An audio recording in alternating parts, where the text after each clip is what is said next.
ಯಾದಗಿರಿಯಲ್ಲಿ ರಸಗೊಬ್ಬರವನ್ನ ಪಡೆಯುವುದಕ್ಕೆ ಅನ್ನದಾತರು ಪರದಾಟವನ್ನ ನಡೆಸುತ್ತಿದ್ದಾರೆ. Urea, DAP, complex ರಸಗೊಬ್ಬರ ಕೊರತೆ ಎದುರಾಗಿರುವಂತದ್ದು ರೈತರು ಕಿಡಿಕಾರ್ತಿದ್ದಾರೆ.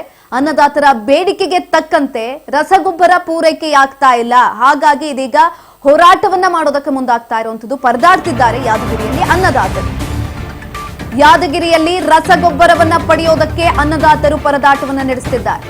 ಯೂರಿಯಾ, ಡಿಎಪಿ, ಕಾಂಪ್ಲೆಕ್ಸ್ ರಸಗೊಬ್ಬರ ಕೊರತೆ ಎದುರಾಗಿದೆ. ರೈತರು ಕಿಡಿಕಾರ್ತಿದ್ದಾರೆ.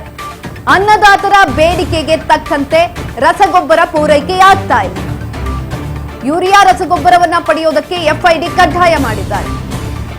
ಯೂರಿಯಾ ರಸಗೊಬ್ಬರ 1 ಎಕರೆಗೆ 1 ಬ್ಯಾಗ್ ಬೇಕಾಗುತ್ತೆ. 10 ಎಕರೆ ಭೂಮಿ ಇದ್ರೂ 2 ಬ್ಯಾಗ್ ವಿತರಣೆ ಆಗುತ್ತೆ ನಿಗದಿ ಮಾಡಿದ್ದಾರೆ. ಅನ್ನದಾತರ ಬೇಡಿಕೆಗೆ ತಕ್ಕಂತೆ ಗೊಬ್ಬರವನ್ನ ಕೊಡೋದಕ್ಕಾಗ್ತಾ ಇಲ್ಲ, ಕೊರತೆ ಎದುರಾಗ್ತಾ ಇದೆ. ಪ್ರತಿ ಎಕರೆಗೆ 1 ಬ್ಯಾಗ್ ಯೂರಿಯಾವನ್ನ ನೀಡಲು ರೈತರು ಇದೀಗ ಆಗ್ರಹಿಸ್ತಾ ಇರುವಂತದ್ದು.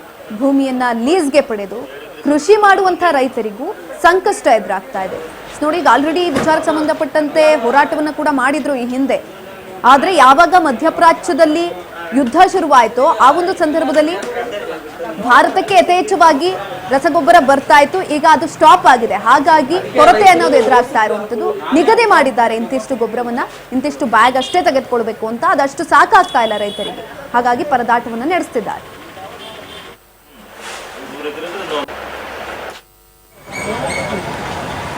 ಗೊಬ್ಬರ ಆಲ್ರೆಡಿ ವಿತರಕರ ಬಳಿ ಸ್ಟಾಕ್ ಆದ್ರಿ, ಇದ್ರ ಅದು ಸರಿಯಾಗಿ ಯುಟಿಲೈಸ್ ಮಾಡಕ್ಕೆ ಆಗ್ತಾ ಇಲ್ಲ ಅವರಿಗೆ. ಯಾಕಂತ ನಾವು ಕೇಳಿದಾಗ ಅವ್ರು ಏನು ಹೇಳ್ತಾರೆ, ಅಧಿಕಾರಿಗಳು ನಮಗೆ 3 ತಂಡ ಎಂಟ್ರಿ ಮಾಡ್ಬೇಕಾಗ್ತದ್ರಿ, FID ನಂಬರ್ ತೊಗೋಬೇಕಾಗ್ತದ.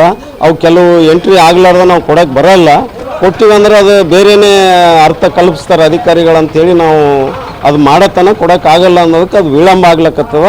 ಅದಕ್ಕೆ ದಯಮಾಡಿ ಅಧಿಕಾರಿಗಳು ಅದ್ರ ಕಡೆ ಗಮನ ಹರಿಸಿ ರೈತರಿಗೆ ಸರಳೀಕರಣಗೊಳಿಸಿ ಅವರಿಗೆ ಗೊಬ್ಬರ ಕೊಡಿಸೋದಾಗ್ಲಿ ಎಲ್ಲ ಅನುಕೂಲ ಮಾಡಿ ಕೊಡ್ಬೇಕು. ಕೆಲವ್ರ ಬಳಿ FID ಇಲ್ಲ, ಲೀಸ್ ಮಾಡ್ತಾರೆ.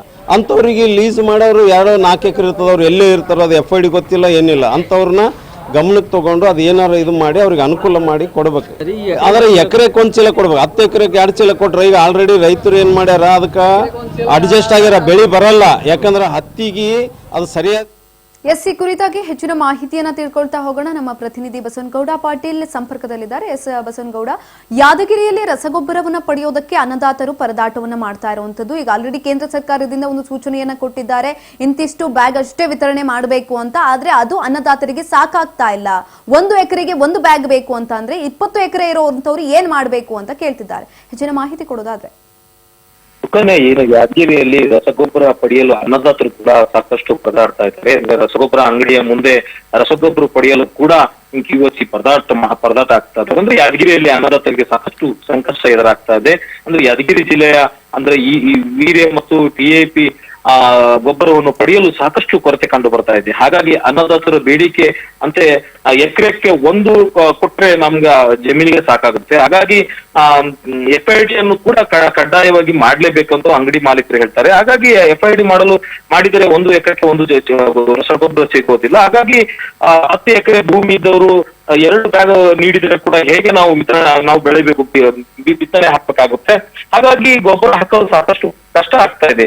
ಹಾಗಾಗಿ ಇದ್ರ ಬಗ್ಗೆ ಸರ್ಕಾರ ಮತ್ತು ಜಿಲ್ಲಾಡಳಿತ ತೀವ್ರವಾಗಿ ಗಂಭೀರ ಪರಿಗಣಿಸಿ ನಮ್ಮನ್ನು ಎಕರೆಕ್ಕೆ 1ರಂತೆ ನೀಡಬೇಕೆಂಬುದು ಕೂಡ ಆಗ್ರಹವಾಗಿದೆ ರೈತರದು. ಶುಕನ್ಯಾ. ಎಸ್, ಧನ್ಯವಾದಗಳು ಬಸವನಗೌಡ ಪಾಟೀಲ್ ಹೆಚ್ಚಿನ ಮಾಹಿತಿಗಾಗಿ.